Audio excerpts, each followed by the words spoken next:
وفادار اور مخلص ساتھیوں سے مل کر رہنا اور ان سے میل جول رکھنا، جس سے ملنا خلوص سے ملنا۔ جب انسان صرف اللہ کے لیے کوئی کام کرتا ہے تو خداوند تعالیٰ خود اس کا کفیل ہو جاتا ہے۔ انسان کو چاہیے کہ دوسروں کو نصیحت کرنے سے پہلے خود اپنے نفس کی بھی اصلاح کرے، یہ بہت ضروری ہے۔ صاحب حیثیت دینے والے پر سائل کا حق واجب ہے اور عمدہ جواب حسن اخلاق ہے۔ موت سے محبت کرو تو زندگی عطا کی جائے گی۔ جو کام ثواب کے لیے نہیں کیا جاتا اس کا ثواب بھی نہیں ملتا۔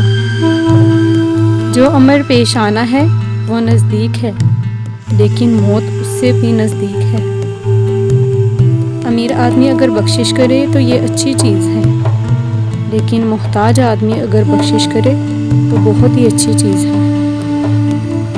جو مومن شکر گزار ہوتا ہے وہ عافیت سے بہت زیادہ نزدیک ہوتا ہے۔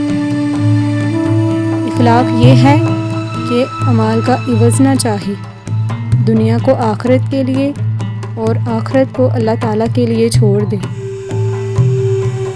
اے لوگو، خدا کے خوف سے رو، اور اگر رونا نہ آئے تو رونے کی کوشش کرو۔ جس جسم کو غذا حرام کی ملے وہ شخص کبھی جنت میں داخل نہیں ہوگا۔ صبر نصف ایمان اور یقین پورا ایمان ہے۔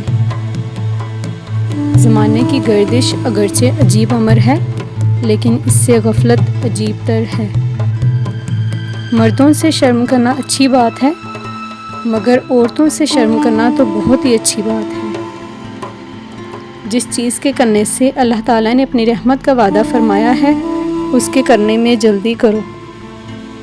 جو قوم بے حیائی کی جانب قدم بڑھائے گی اللہ اس قوم کو مصیبتوں میں مبتلا کرے گا۔ کاش میں کسی مومن کے سینہ کا ایک بال ہی ہوتا۔ تم نے بزرگی کو پرہیزگاری میں، بے نیازی کو یقین میں اور عزت کو تواضع میں پایا۔ نئے کپڑے زندوں کے لیے موزوں ہیں اور پرانے کپڑے بے جان جسم کے لیے۔ بہترین خصلت وہ ہے جو تم پر گراں گزرے۔ سچائی امانت ہے اور جھوٹ خیانت۔ عورتوں کو سونے کی سرخی اور زعفران کی زردی نے ہلاک کر رکھا ہے۔